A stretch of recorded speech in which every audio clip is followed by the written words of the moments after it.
Hello student, कैसे हैं आप। मैं बाबा इरशाद नकवी। आज फाइनल अकाउंट पार्ट 2 स्टार्ट जो है करते हैं। और फाइनल अकाउंट पार्ट 2 में मैं आपको प्रॉफिट एंड लॉस अकाउंट बताऊंगा। फाइनल अकाउंट पार्ट 1 में मैंने आपको ट्रेडिंग अकाउंट डिटेल में बताया था। तो ट्रेडिंग अकाउंट के बाद अब दूसरा अकाउंट इसमें होता है प्रॉफिट एंड लॉस अकाउंट। देखिए, trading account and profit and loss account दोनों में एनुअल एक्सपेंसेस और एनुअल इनकम लिखे जाते हैं। ट्रेडिंग में मुझे फैक्ट्री एक्सपेंसेस लिखना होता है, इनकम लिखना होता है, और प्रॉफिट एंड लॉस में ऑफिस और सेलिंग से रिलेटेड एक्सपेंसेस और इनकम को रिकॉर्ड करना होता है। तो देखिए, यहाँ पे जैसे ये है मेरी फैक्ट्री।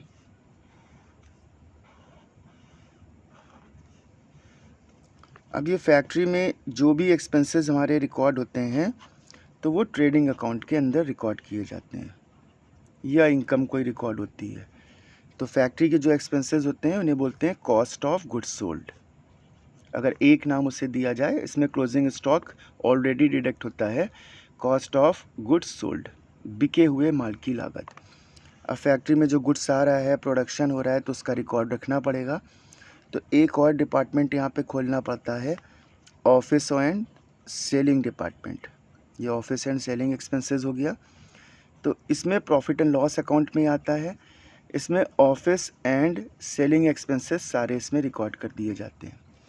जैसे मानिए कि हमारे यहाँ पे फैक्ट्री के एक्सपेंसेस हैं टोटल 30,000 और ऑफिस और सेलिंग के एक्सपेंसेस हैं 40,000, और एक साल की टोटल जो सेल्स हुई है वो 1,30,000 की टोटल सेल हुई है। अब अगर इस पर हम टोटल एक्सपेंसेस माइनस कर देंगे फैक्ट्री और ऑफिस के, तो फैक्ट्री के 30 हैं, ऑफिस के 40 हैं, दोनों को ऐड करेंगे तो ये 70,000 रुपीज़ हमारे एक्सपेंसेस होंगे, और 70 इससे माइनस करेंगे तो मेरा जो नेट प्रॉफिट बचेगा तो वो 60,000 बचेगा। तो इससे बोलेंगे नेट प्रॉफिट। लेकिन अगर 1 बाई 1 करते हैं, जैसे हमने यहाँ पे लिखा सेल्स लिखा, और ये सेल्स की वैल्यू यहाँ पे है 1,30,000, और इसमें सिर्फ फैक्ट्री से रिलेटेड एक्सपेंसेस माइनस किए, जिससे कॉस्ट ऑफ गुड्स सोल्ड बोल रहे हैं, वो है 30,000। तो 1,00,000 रुपीज़ का जो बैलेंस बचेगा तो वो ग्रॉस प्रॉफिट आएगा। इसके बाद ऑफिस एंड सेलिंग एक्सपेंसेस यहाँ पे डिडक्ट किए, वो 40,000 के हैं, तो जो 60,000 अमाउंट बचेगा तो ये नेट प्रॉफिट आएगा। इसको अगर हम अकाउंट में बनाएंगे तो हमें ये सेपरेट नहीं बनाना पड़ता है प्रॉफिट एंड लॉस अकाउंट। ये trading account and profit and loss account एक साथ बनाना पड़ता है। तो trading account and profit and loss account, यहाँ पे ट्रेडिंग अकाउंट बनाया और ये प्रॉफिट एंड लॉस अकाउंट बनाया। तो पर्टिकुलर अमाउंट लिखा। ट्रेडिंग अकाउंट के एक्सपेंसेस बहुत अलग अलग होते हैं, तो अगर इसको एक हेडिंग में बोलेंगे तो cost of goods sold, cost of goods sold है 30,000 का, और जो सेल्स है, सेल्स यहाँ पे है 1,30,000 की। अब इसे हम टोटल कर देंगे। देखिए, ट्रेडिंग अकाउंट हमारा ये बन रहा है, प्रॉफिट एंड लॉस अकाउंट ये बन रहा है। इसमें एनुअल एक्सपेंसेस और इनकम लिखे जाते हैं। और अब यहाँ पे 1,30,000 मेरा एक्सेस है, जो बोथ साइड लिख देंगे। अब जो डिफरेंस आ रहा है 1,00,000 का, तो डेबिट साइड में जो यहाँ पे डिफरेंस होगा तो वो ग्रॉस प्रॉफिट होगा, क्योंकि सेल्स मेरी ज़्यादा है, इनकम का कॉलम ज़्यादा है, एक्सपेंसेस कम है, तो ये CD माने कैरी डाउन। अब यहाँ पे ग्रॉस प्रॉफिट ब्रॉड डाउन होगा, और ब्रॉड डाउन यहाँ पे 1,00,000 रुपीज़ लिखा जाएगा। उसके बाद फिर यहाँ पे ऑफिस एंड सेलिंग एक्सपेंसेस के एक्सपेंसेस फ़िलहाल एक हेडिंग में लिख दे रहे हैं, जो कि 40,000 के हैं। तो 40,000 रुपीज़ यहाँ लिखा। अब 1,00,000 देखिए ज़्यादा है, ये ऊपर से मतलब ना रखिए, यहाँ से मतलब रखिए। तो 1,00,000 बोथ साइड लिखेंगे, और 1,00,000 इधर, और इसको इससे माइनस करेंगे तो ये 60,000 आएगा, और ये नेट प्रॉफिट आ जाएगा। देखिए, एज्यूम कर लीजिए कि अगर जैसे मान लीजिए कि यहाँ पे लॉस ज़्यादा होता है, एक्सपेंसेस ज़्यादा होते, तो बैलेंस यहाँ पे आता, तो वो ग्रॉस लॉस CD होता, और ग्रॉस लॉस यहाँ पे ट्रांसफ़र होता, और ये ग्रॉस प्रॉफिट इधर जो है ट्रांसफ़र हुआ था। देखिए, कुछ ऐसे एक्सपेंसेस होते हैं जो जिसमें स्टूडेंट ऑफन कंफ्यूज रहते हैं कि ये ट्रेडिंग अकाउंट में आएगा या प्रॉफिट एंड लॉस अकाउंट में आएगा। देखिए, क्वेश्चन में अगर लिखा हुआ है फैक्ट्री रेंट, यहाँ पे जैसे मान लीजिए लिखा हुआ है फैक्ट्री रेंट,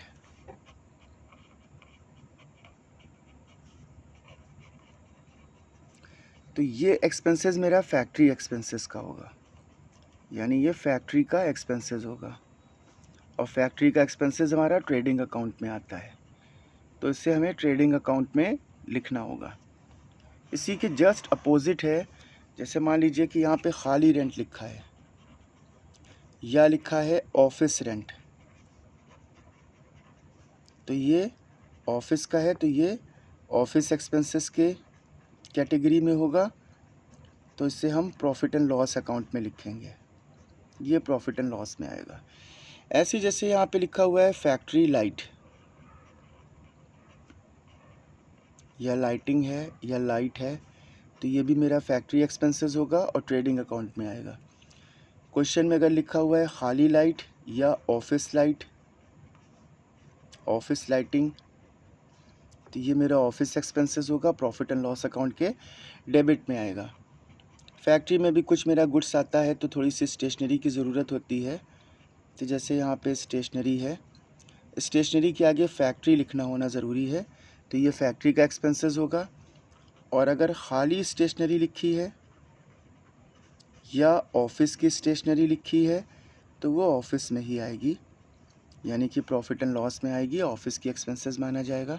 अच्छा, अगर ट्रेडिंग अकाउंट मतलब ट्रेडिंग अकाउंट अगर है तो उसमें वहाँ पे ट्रेडिंग एक्सपेंसेस लिखा है, तो ट्रेडिंग अकाउंट और ट्रेडिंग एक्सपेंसेस सेम नाम है, तो बच्चे कंफ्यूज हो जाते हैं कि ट्रेडिंग अकाउंट में ही ट्रेडिंग एक्सपेंसेस लिखा जाएगा।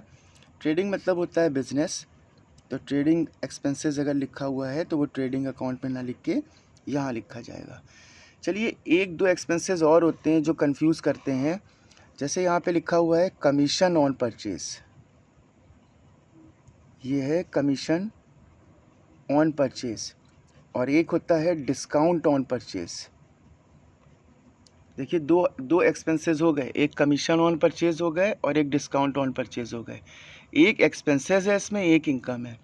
देखिए, कमीशन ऑन परचेज है कि जो गुड्स का हम प्रोडक्शन कर रहे हैं तो उसका रॉ मटेरियल अगर हमें डिफ़िकल्टीज से मिल रहा है तो हमें कमीशन देना पड़ रहा है, तो ये मेरा फैक्ट्री से रिलेटेड एक्सपेंसेस है, यानी गुड्स से रिलेटेड है, तो ये एक्सपेंसेस है, तो ये ट्रेडिंग अकाउंट के डेबिट साइड में आएगा। ठीक है, लेकिन अगर यहाँ पे डिस्काउंट ऑन परचेज़ है, मतलब डिस्काउंट ऑन परचेज़ जो भी सप्लायर हो गए, जो भी क्रेडिटर्स हो गए, उनसे गुड्स परचेज़ किया हुआ है तो उन्होंने हमें डिस्काउंट दिया है, तो ये डिस्काउंट रिसीव हो रहा है, तो ये मेरी ऑफिस वाला है और ये इनकम है, तो ये प्रॉफिट एंड लॉस अकाउंट के क्रेडिट साइड में जाएगा। मतलब इसे डिस्काउंट रिसीव भी कह सकते हैं, डिस्काउंट ऑन परचेज़ को। और कमीशन ऑन परचेज़ मेरा एक्सपेंसेस है, तो प्रॉफिट एंड लॉस अकाउंट के डेबिट साइड में आएगा। चलिए, profit and loss account start करते हैं। वैसे तो प्रॉफिट एंड लॉस अकाउंट का मतलब कंबाइंड ही बनता है, लेकिन अभी उसको हम सेपरेटली ही बता रहे हैं कि प्रॉफिट एंड लॉस अकाउंट में ऑफिस और सेलिंग के एनुअल एक्सपेंसेस और इनकम आते हैं। तो यहाँ पे लिखा प्रॉफिट एंड लॉस अकाउंट।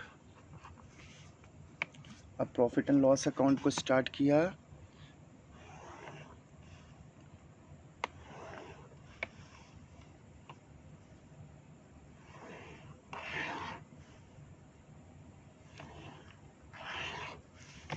यहाँ पे पर्टिकुलर अमाउंट।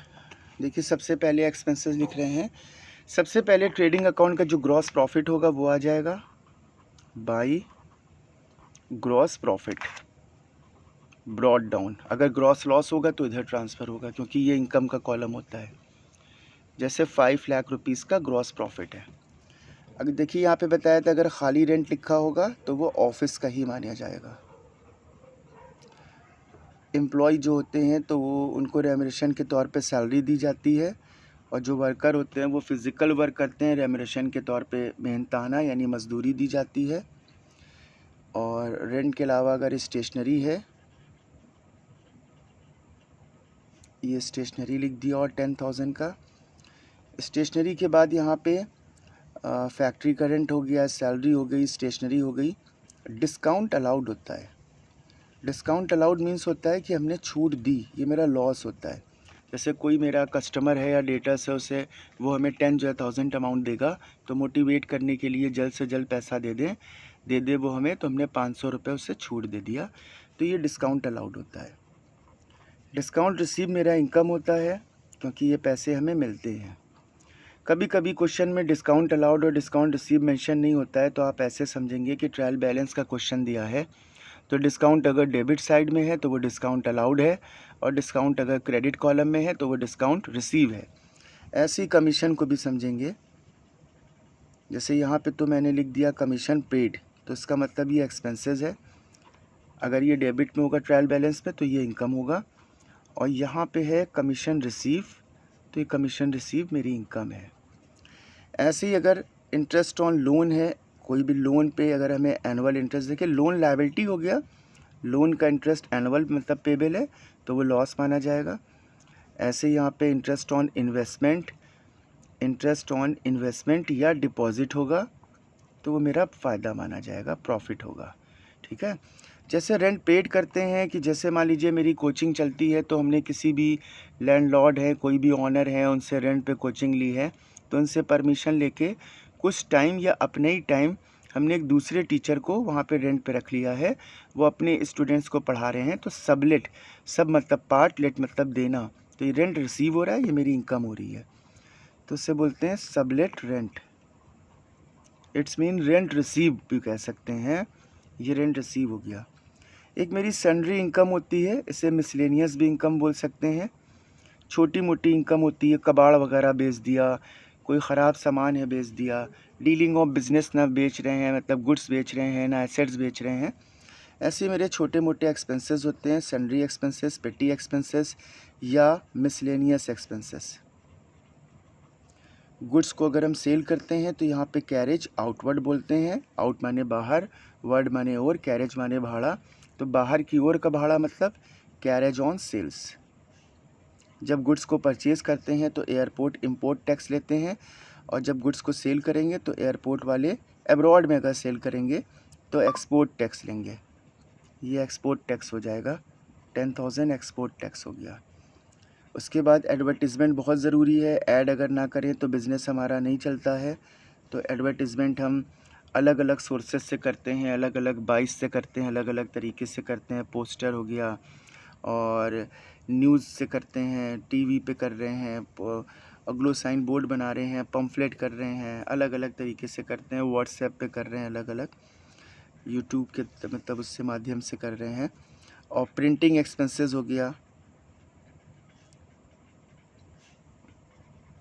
पैकिंग एक्सपेंसेस हो गया, ये पैकिंग एक्सपेंसेस है। ये सब मेरे सेलिंग एंड ऑफिस एक्सपेंसेस हो रहे हैं। और एक होता है ऑडिट फ़ीस, जब अकाउंट हमारा ख़त्म हो जाता है, टैक्सेशन की बारी आती है, तो जो अकाउंटेंट आते हैं टैक्स देने के लिए, तो मेरे इनकम ऑफ सोर्सेज और इनकम ऑफ एक्सपेंसेस सब पे से टैली करते हैं, तो उसको बोलते हैं रीचेकिंग करना अकाउंट की, तो वो ऑडिट फ़ीस होता है। लॉ चार्जेस हो गया, हर बिज़नेस में लॉ यानी लीगल एक्सपेंसेस होते हैं, तो लॉ चार्जेस यहाँ पे लिख दिया। टेलीफोन एक्सपेंसेस हो गया, ये टेलीफोन एक्सपेंसेस है।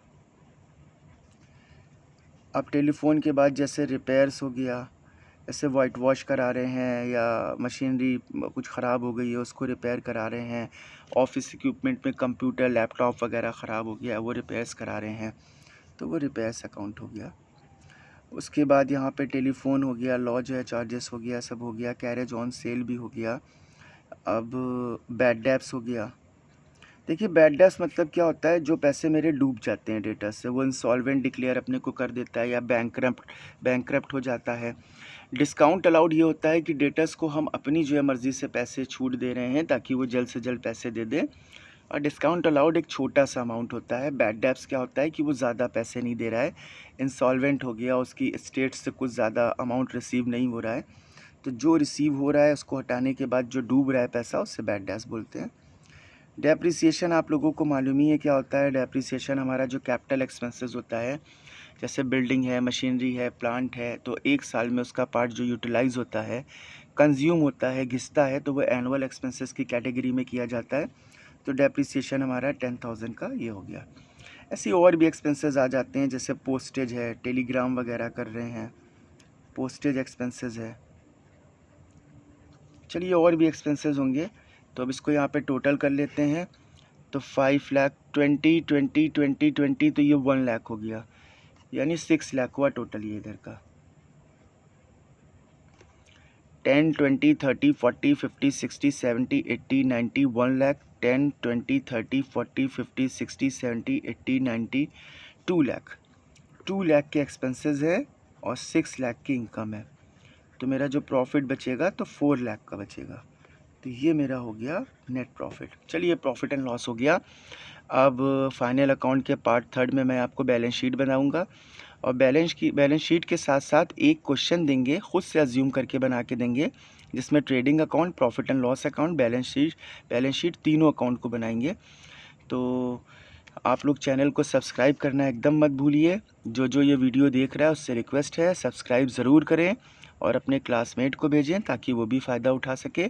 Thank you so much.